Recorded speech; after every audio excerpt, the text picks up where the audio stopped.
शर्त के अनुसार नीलावंती व्यापारी से शादी कर लेती है।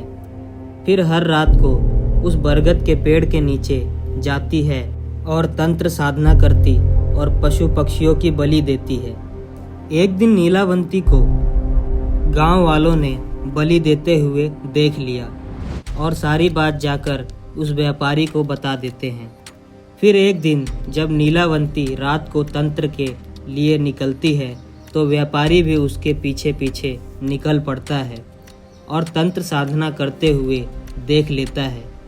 फिर अगले ही दिन नीलावंती के सपने में शैतान आता है। उसे कहता है कि कल जब तुम उस बरगद के पेड़ के पास जाओगी तो तुम्हें वहाँ एक नदी मिलेगी। उस नदी में एक लाश दिखेगी।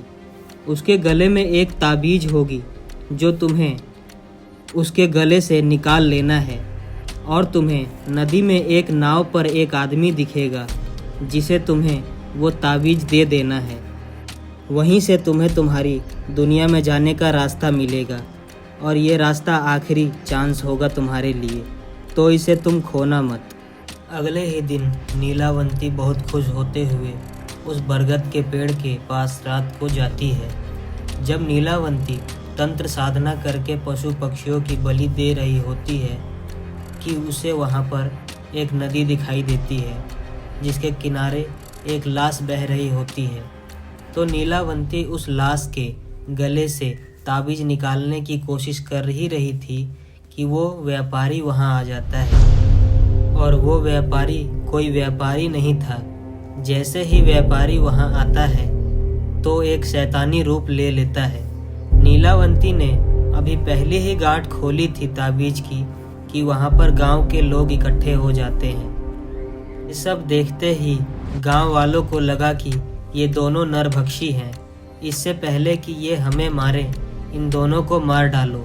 सभी गांव वालों ने दोनों को हथियार के साथ दौड़ा लिया। नीलावंती तो किसी तरह बच गई, लेकिन उस राक्षस को मार दिया। कहानी यहीं ख़त्म नहीं होती है। वो राक्षस होने के कारण वो शैतान दोबारा जिंदा हो उठा और नीलावंती से बोला कि तुम ये ग्रंथ मुझे दे दो जिसमें तुमने सारे मंत्र लिखे हैं। नीलावंती को मालूम था कि ये ग्रंथ अगर इस शैतान को उसने दे दिया तो बहुत विनाश होगा। इसलिए नीलावंती ने उस ग्रंथ को श्राप दिया कि जो भी इस ग्रंथ को लालच से पूरा पढ़ेगा तो उसकी मृत्यु हो जाएगी और जो भी इस ग्रंथ को आधा पढ़कर छोड़ देगा वह पागल हो जाएगा।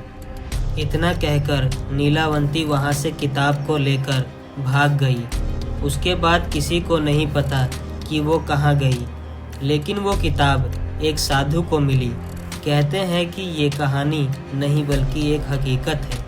उस साधु के मन में कोई लालच नहीं था, इसलिए उस ग्रंथ की भाषा शैतानी भाषा में लिखी गई थी।